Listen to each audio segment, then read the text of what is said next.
everyone. My name is Todd Houghton from Houghton Physical Therapy, and this is my first live Facebook post. And so the reason, kind of my purpose, we're here at Houghton Physical Therapy in Attleboro, Massachusetts. And one of my passions ever since I've been a kid, I've loved people, and I've just loved to help people in any way possible. And I've really found lately that a passion of mine is helping people with their mind and the body through the world of physical therapy. So I'm excited to be here tonight, and we started this cast called Ask Your Physical Therapist. So if anyone wants to chime in with any questions about anything related to physical therapy, I would be more than happy to do that. So first, what I wanted just to talk about is some people not even really sure what physical therapy actually is. And so I just wanted to take you down that road, what it looks like here at Houghton Physical Therapy. When someone first calls up and makes an appointment, you'll be greeted by our friendly staff, and we'll do an intake. And then when you come in for physical therapy, it's not just the run-of-the-mill taking people through the same exercises. What we really want to do is just to make a connection with anybody that comes in to help you meet your needs individually. So by the first visit, you're going to get some one-on-one attention by our physical therapist here that really have a passion for helping people. And through your course of therapy, through sharing what your goals are, that's something that we're just going to help you execute those.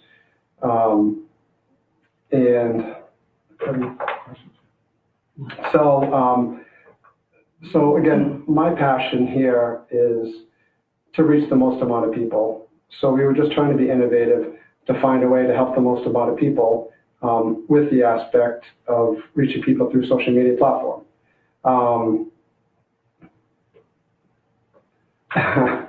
Thanks, Steve. I hope to see you again soon, Steve.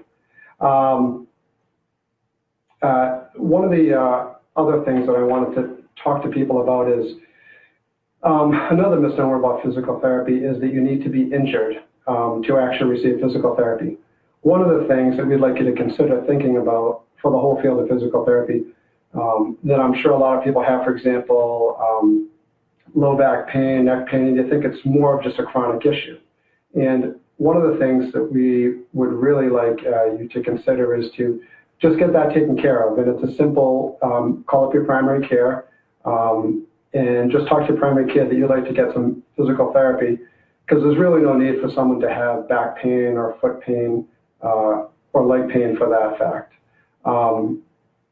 I've also found over the past couple of years that many people, when they come in for certain injuries, the symptoms are not what they're actually coming in for. And we've been finding that a lot of injuries for the lower body are related to the low back, and a lot of injuries with the upper body start in the neck and along the spine.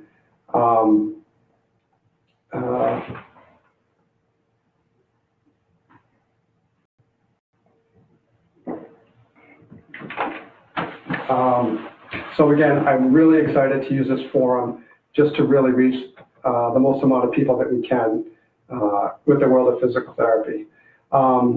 As I said before, one of the things that we'll do is just take a hands-on approach with each person that comes in, just to really make sure that they're able to execute all the exercises and execute all the movements that we want them to do properly.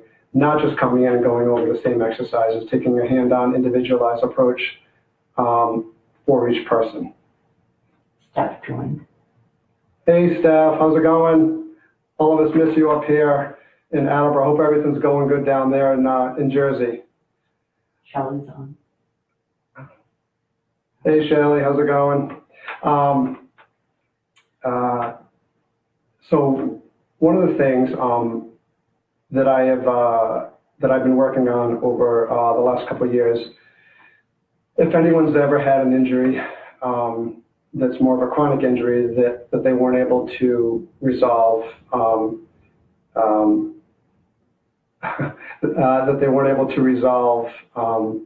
through the typical stretching, or through backing off from the exercise routine.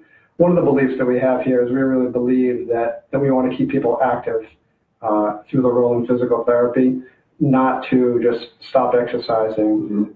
Movement is something that we want to make sure we keep going through the course of physical therapy, because then the body gets deconditioned and that doesn't really help anything out. So a few years ago, I had this nagging hamstring injury for a long period of time. So I tried all the traditional methods to try and get rid of my hamstring pain. So that got me to thinking, when I tried the yoga stretching and the hamstring stretching, that I really didn't feel that much of a difference. So then I worked with a colleague of mine to try and figure out what was going wrong and why I wasn't really making the progress that I thought that I would.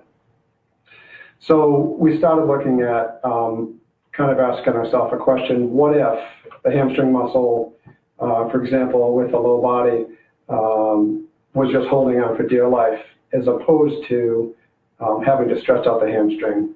So through a lot of trial and error, we kind of came up with this process that what if we did activate the glute muscles, and in turn the hamstring muscles kind of relaxed, and then it's actually gone. The whole process is gone from there, which over the last couple of years, it's kind of developed into a theory that we came up with called the fuse box. So if anyone relates to the fuse box for a house, and if we have the fuse box and we have all the nerves in the body, and if we turn off the fuse box, then all the impulse that the nerves are sending to anything in the upper body or lower body aren't working as well as they should. So for example, we know the nerves do a few different things. The nerves, they allow sensation, they also give us a pain response, and then they also allow juice to the muscles to work. So if we don't have the right nerve conduction by your posture, or by activating the right muscles, then we're not getting enough juice to the muscles to work. So that could give us an example of any lower body injury, like an Achilles or a plantar fascia or a knee issue, that if we're not having all the impulses from the nerves go down there because we don't have the right muscles activated, then we're dealing with a weakness. And when we have an imbalance going on, then that can cause a lot of symptoms down into the lower body. So when we turn on the muscle in the fuse, when we turn on the low back, or we turn on the cervical spine, which is the neck, when we turn those on, then we're generating a lot more strength, which is going to give us juice to the muscles to work. And you're actually going to notice a pretty immediate change in your pain going down, but also with your function to increase. So we have a question from Donna. Thank you for writing in, Donna. So her question is, any thoughts on plantar fasciitis? So I do have a couple of thoughts on plantar fasciitis. So one of the things I was just talking about was the fuse box theory. So in a house we have, we'll think of the body like an electrical structure. And when we have the nerves, if the fuse box is turned off, then we don't have enough impulse to the nerves to work. And like I just said a few minutes ago, the nerves carry sensation. They give juice to the muscles at work, and they also give a pain response. So you do have a lot of times there is a plantar fasciitis issue, but what's happening is we can almost relate it to with a significant amount of certainty that on the same side of the plantar fascia issue, that the glutes are not working on that side. So if we activate the glute muscles, which will increase the impulse down, which will give more strength to your whole lower body, the symptoms actually decrease. That's one of the things. And then we can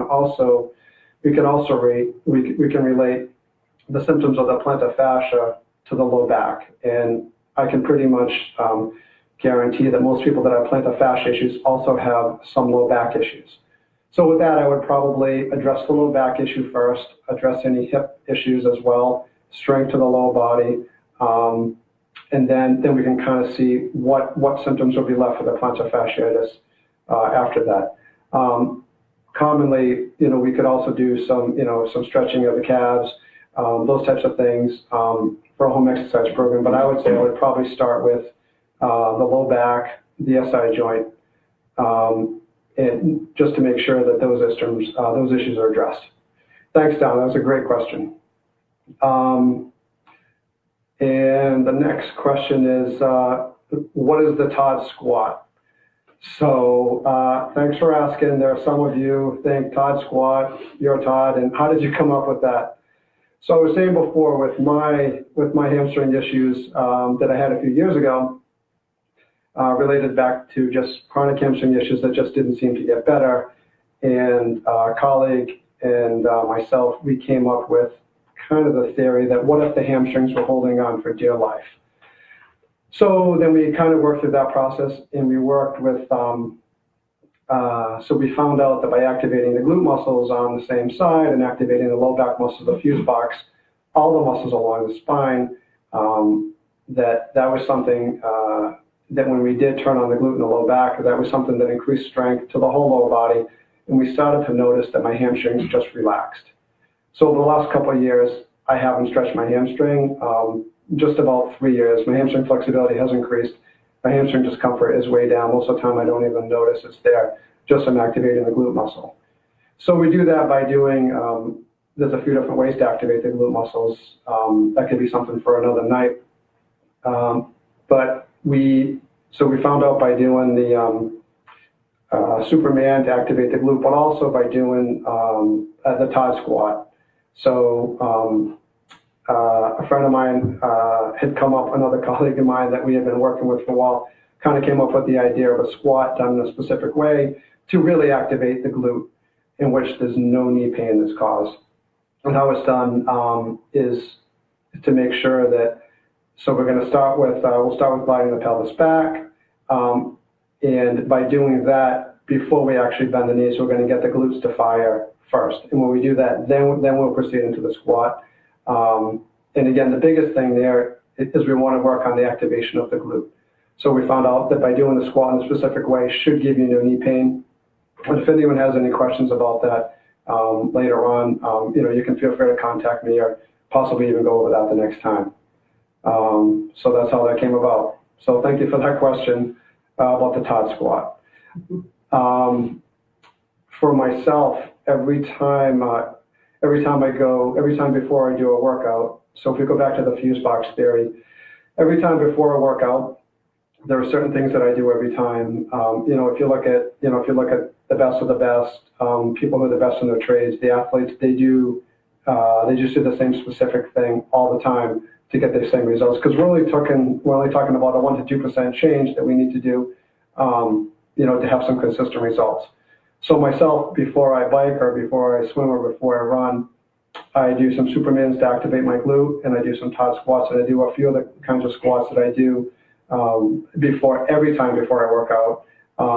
And during my run, I also do some squats and some Supermans. And then after the workout on the bike or the run or the swim, I follow with the same exercises. Again, the body, the muscles have some memory, and we want to make sure that especially if you've had an injury in the past, that the muscles aren't working, so we just need to get them used to working again on a consistent basis. So the question just went, so that's a good question. How often should you do the Todd squat? So for me, I do it before every workout. That's just for starters, because especially think about how would that be if you have a plantar fasciitis, or it appears that you have the lower extremity weakness on that same side, for example, on one side. If that muscle is not activating, you're working with one side working at 50%, and one side might be working 100%, and eventually that's something that's going to cause injury each and every time. Besides that, even if you're not working out, it should be something that should be part of your daily routine. Just to make sure that we're activating the right muscles, make sure we're turning everything on, and it's going to significantly decrease the chances of you being injured. Great question. Another question, what suggestions might you have for super tight IT band issues which exacerbates existing deterioration of the backside of the patella. I'm a triathlete who has to stop running as a result of the issue. I'm fine with aquabike, but I'd like to resolve the underlying issue. So thank you, Todd. So besides the fact you have an awesome name, thank you for that question. So again, it kind of goes back to the same theory. So there's a few muscles that we have, and I'll go into a little bit more depth right now. So the prime mover for the low body that everybody should really be addressing is the glute muscles. Everybody should be addressing the glute muscles. Every patient that comes in, I had a patient today that just came in for a shoulder issue from a pitching issue. And when I worked the glutes and had him work on his mechanics with working the glutes first in the proper sequencing of motion, then that was what really made a big difference for him. So I worked the glutes with everybody. It's my belief, excuse me, I'm looking through my eyes as being a physical therapist, that even the IT band issues are all related to a low back issue on the same side. So for you, whichever side, say it was your right IT band, I would be checking out your right glute to see if they work. So I'm going to go into a little bit of explanation of what I found about the glutes. So we have three glute muscles. We have the glute max muscle, which as everyone knows is the bottom muscle. This is your power muscle. We have the glute medius muscle, which is a muscle over here on the side of your hip. And then we have the adductor muscle, which is on the inside of your thigh. The glute max is a power muscle, so it should be extending your hip. That's the primary mover. The hamstring is a secondary mover, so that's why if the glute isn't working, the hamstring muscle comes in, and that's something that can be really tight. It can cause a lot of issues. The glute medius muscle is a stability muscle, and it's not meant to be a power muscle. But I'm going to say almost every single athlete that I've seen, not even an athlete, every single person I've seen that has hip or low back or knee pain, that the glute medius muscle, which is a smaller muscle, becomes your power muscle. But as we can see, the size compared to the glute muscle is not near as big. So what happens is when that gluteus muscle, when we're standing on one leg, as we're weight bearing, this muscle gives out, which your hips drop, and then all the symptoms go down into your knee. So one of the things that I would definitely work on is I would be checking out to see, I would look at your glute strength on the same side of your IT band issue. I'd be working on the glute medius muscle over here and let it be a stability muscle and not a power muscle. And then I would also work on the adductor muscles over here, because the adductor muscles are your shock absorbers. So if you have good shock absorbers, every time you land, you're not going to have so much of a pounding. It's going to be a smoother ride, as well as if the muscle, the glute medius on the side of your hip, is more of a stability muscle, then the glute max can do its job. So that's what I would say about the IT band issue. I don't really believe people have an IT band issue, and again, just seeing through my eyes, I don't really touch the IT band at all. Being a tendon, it doesn't really have a great blood supply. And if we can really go to the root of the problem, which I believe is up to the low back and hip, I think that's really where the magic comes from. So hopefully that answers your question. Hopefully that answers your question. So wherever you are, wherever area you live, I would definitely give physical therapy a shot and see if they can help you out, and maybe take that piece of information just to give them some information about that. That's my friend from high school. Awesome. So thank you again. Again, great first name, Todd. I really appreciate your question.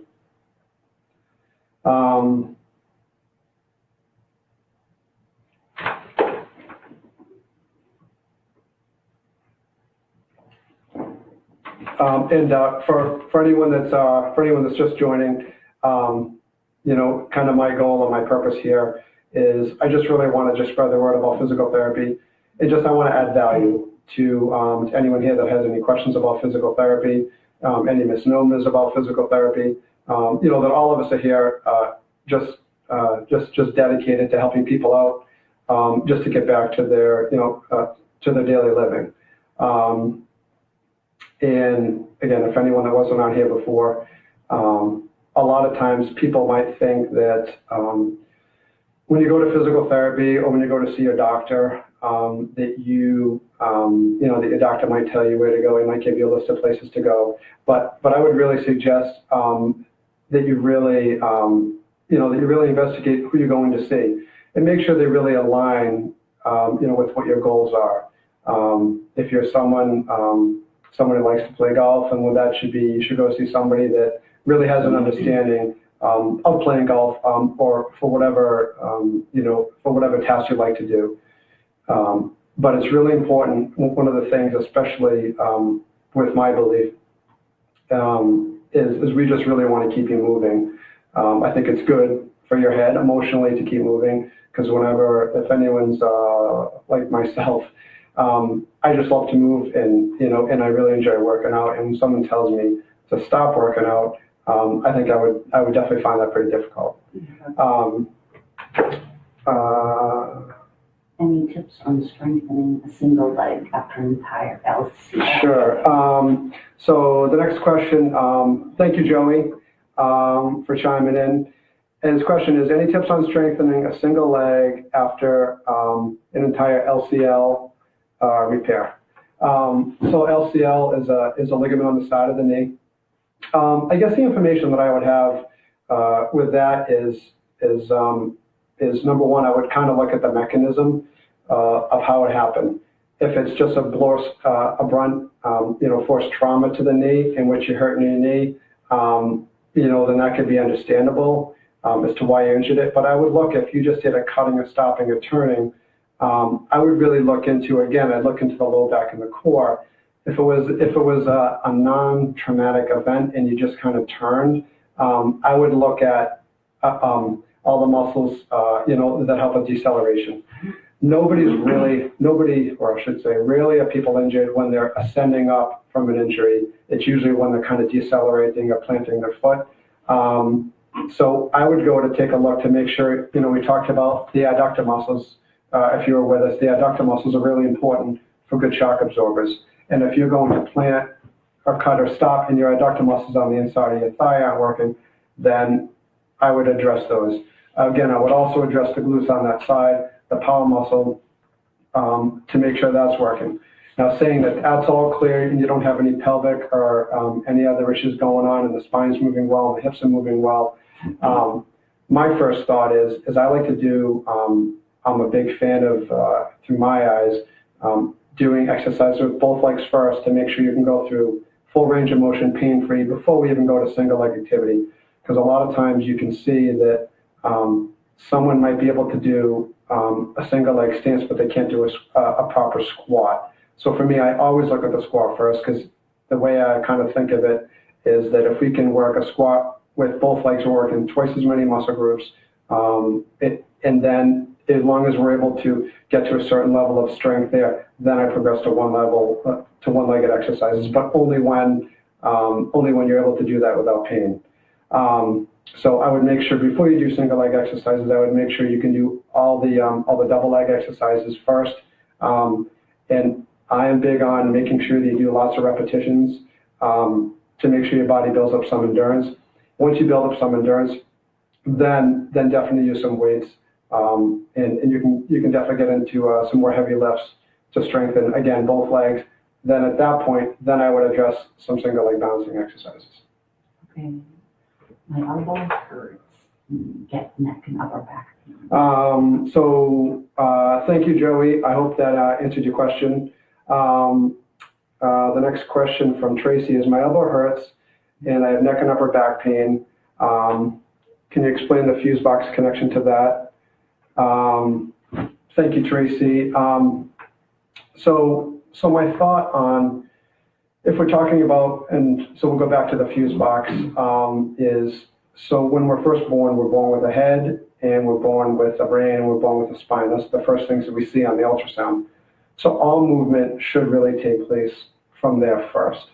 So the first thing I would do, so that's first the neck and the spine. And so the cervical spine, your neck, is supposed to be a stability portion.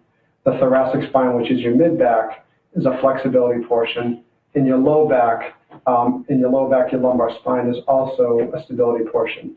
So the first thing I would do with that, pretty much every person that I see for any upper body injury, and for that fact, lower body, is I look at the thoracic spine and make sure that the mid-back is moving well first. So I would look at the mid-back first, again, starting along the spine because we want to start proximal and we want to move distal. So I want to start with the spine first. I want to check out your neck strength. I would check out your upper back strength. And I find more often than not with the fuse box, when we turn on the muscles along the spine, that's going to generate more strength all the way down to the plug. So again, we're thinking of the body like an electrical structure. Then we have the fuse box and we have the plug. So the plugs being your hands and your feet. If we move from the plug first, then that's something that's moving out of the sequencing of motion, because we want to move from the proximal midline and we want to move out to the distal extremities. So for someone with elbow pain, Tracy, I would check all those things first. I would check the upper back. I would check the neck to make sure it's strong and stable. And then I would kind of work my way down. But I find more often than not, when we address just the mid-back and we address the neck, to make sure all the mobility of the neck is moving the way it should, the mobility of the upper back, and the stability of the neck, I noticed that it really makes a significant difference with the elbow. Now, you might, the tennis elbow, again, I believe is related to the fact that we have other things going on over here, insufficiencies up here in our spine or our neck along there. So once we address these issues, there still might be some elbow pain. So, so we might have to do some exercises, to work on upper arm and upper body strengthening as well. But that's probably where I would start first. I've seen it time after time when addressing the cervical spine that that it actually makes changes to the sensitivity and to the pain, and to the strength in the elbow. And it's usually initially pretty immediate, but then we have to get the body conditioned to have it happen over and over again. I would say, especially with tennis elbow or any upper body injury, as well as lower body injury, that posture is the most important thing that we can do. And by posture, we want to make sure that the head is over the shoulders, is over the thorax, is over the pelvis. Because most of our jobs, or most of our activities are in the forward slump position, which can kind of turn off all the nerves, as we talk about the fuse box theory that I was talking about. Do you have another question? So thank you very much, Tracy. The top of my right foot. Hey, Janet, how are you? Miss you. I hope you're doing well, and I love your posts. Hey, Renee, the top of my right foot swells up a little after I work out. Do you recommend ice or soak it in warm water? So I guess my thought, looking through my eyes, is that I would just wonder, why is your foot swollen? So before I would even do heat or ice, I would definitely look into why you're having those symptoms. Is it a result of something else? So I would probably first check out your low back, make sure your low back is moving okay, make sure your hips, your low back and knees, and kind of go in that order. And I would probably finish off with your foot. If your foot is swollen, some people try using ice or heat. I myself, I just prefer movement and maybe some elevation. So maybe hop off your feet for a little while, kind of elevate it. But I haven't really seen any studies that using heat or ice has really made a big difference. And I don't have my patients really heat or ice very often, unless it's something they want to do at home. I much rather encourage motion for any injury that they're trying to recover from. Thank you for the question. Thanks, Tracy. Yes, I think you do need to come back to therapy.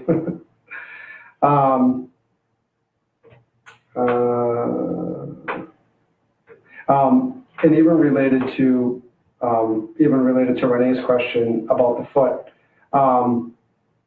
that a lot of times people's symptoms are related to, again, posture in the low back too. A lot of times, if we think about the fuse box, the way that the nerves kind of run, if we picture them the nerves run all the way down, we'll say from the top of your head, all the way down your spine. They come, they split at the legs, they go down the back of your legs, all the way down to your toes. So like if we're in a slouch posture all day in the car, or if we're sitting in a chair, we have a desk job, that can kind of shut off the nerves. And when that shuts off the nerves, they're not getting as much of an impulse going all the way down. That could also be a possibility why you're having foot symptoms as well. So I would also look at your posture at your workstation at work, or I'd look at the position of your car. I would also look probably at how you sleep, because posture is probably one of the most important things. I know our parents always told us about posture, but that is really probably one of the most important things that I think everybody really needs to be aware of is their posture.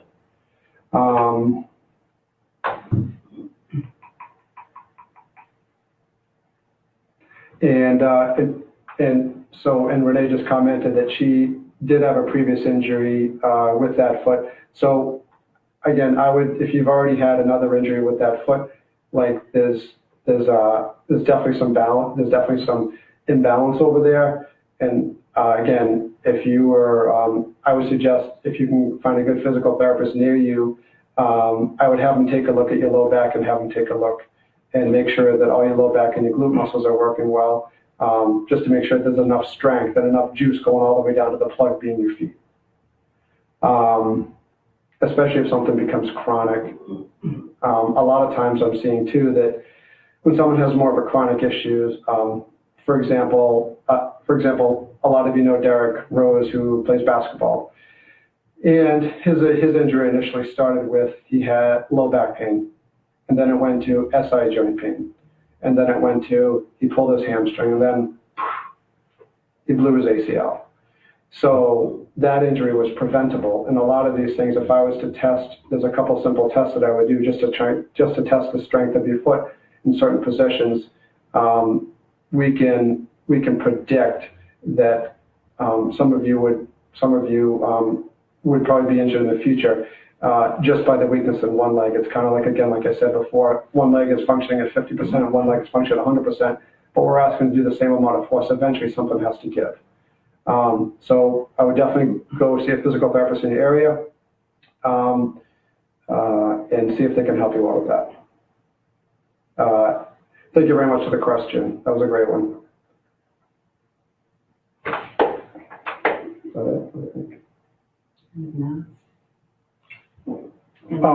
You can ask if there's any topics or anything for next time. So, and if anyone's, whoever's out there viewing, if you have any other questions, please feel free to send a message to the Houghton Physical Therapy Facebook page.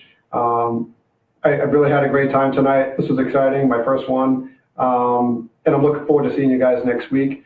And I just appreciate any questions you guys can bring about different injuries or just some different advice about maybe a different path to go down if you tried something that hasn't been helpful in the past. That'd be great. So send us a question for next week, and I'll address those questions for next week. But just tune in next week. Alrighty. Thanks, guys. Have a great night.